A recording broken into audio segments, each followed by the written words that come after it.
Isang pinagpalang araw po sa ating lahat mga kapatid sa anumang oras na makikita at maririnig ninyo ang mensaheng ito, ang salitang ito mga kapatid. Ang Panginoon ay nakikipag-usap sa iyo at ang message na ito ay para sa iyo. Tara kapatid, basahin po natin dito sa Santiago 1:1 hanggang 8. Sabi niya, mga kapatid, magalak kayo tuwing dumaranas kayo ng mga pagsubok sapagkat alam ninyong nagdudulot ito ng katatagan sa inyong pananampalataya. Kaya tiisin ninyo ang mga pagsubok upang maging ganap at walang anumang pagkukulang ang buhay ninyo.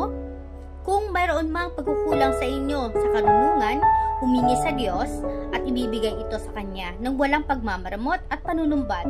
Ngunit, dapat magtiwala, paghumingi at huwag magduda dahil ang taong nagdududa ay katulad ng isang alon sa dagat na tinatangay at pinapadpad ng hangin.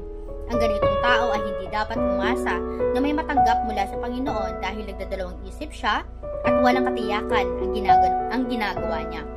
Kaya mga kapatid, bakit kaya sinabi ng Panginoon dito na magalak kayo sa tuwing dumaranas kayo ng pagsubok?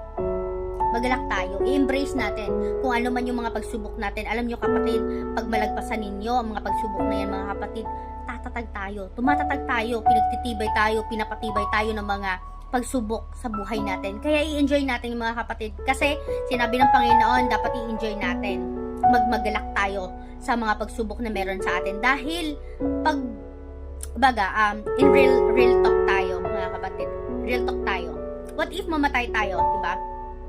May mararamdaman pa ba tayo? May mararanasan pa ba natin ang kapighatian dito sa mundo? O mararanasan pa ba natin kung anumang mga nararanasan natin pagpatay na tayo? Di ba hindi? Kaya mga kapatid, sinasabi ng Panginoon magalak tayo sa mga pagsubok natin sa buhay. At sinasabi din dito sa last verse niya na dapat kung may hindi tayo naiintindihan sa sitwasyon natin, hingin natin sa Panginoon, sabihin natin sa Panginoon na Panginoon, ipaintindi ninyo sa akin kung anong sitwasyon ko ngayon. At alam ko Panginoon na itinakda ninyo ang pagsubok na ito sa buhay ko dahil alam ko Panginoon na tutulungan mo ako.